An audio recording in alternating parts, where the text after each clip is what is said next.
అంతకు మించి మరొక పని ఏమీ లేదు కదా. కానీ మానవుడు ఒక్కడే బుద్ధిమంతుడు. బుద్ధి అనేది తక్కిన జీవరాశికి లేదు. ఆ ఒక్కటి ఉన్నవాడు మనిషి. బుద్ధి యోగం దదామి అని భగవద్గీతలో కృష్ణ భగవానుడు చెప్తాడు. అత్యంత భక్తి శ్రద్ధలు కలిగిన వాడికి భగవంతుడు ఏమి ఇస్తానంటున్నాడంటే బుద్ధి యోగం ఇస్తానయ్యా అన్నాడు.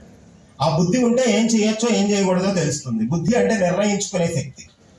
అంటే ఏమి చేయాలి, మన జీవితాన్ని ఎలా తీర్చిదిద్దుకోవాలి, ఈ దేశం పట్ల సమాజం పట్ల మన బాధ్యత ఏమిటి, ఈ ప్రకృతిని కాపాడుకోవాల్సినటువంటి మన బాధ్యత ఏమిటి, ఏ ఆలోచన లేదంటే అసలు బుద్ధే లేదు. కనుక ఏమవుతుంది, సహజ వనరులు ప్రకృతి వనరులు అన్నింటినీ మనం కొన్ని తరతరాలకి సరిపడా, కొన్ని వందల వేల జనరేషన్స్ కి సరిపడా వనరులు ఈ రోజే మనం అత్యధికంగా ఉపయోగించుకుంటున్నాం, పిండేస్తున్నాం.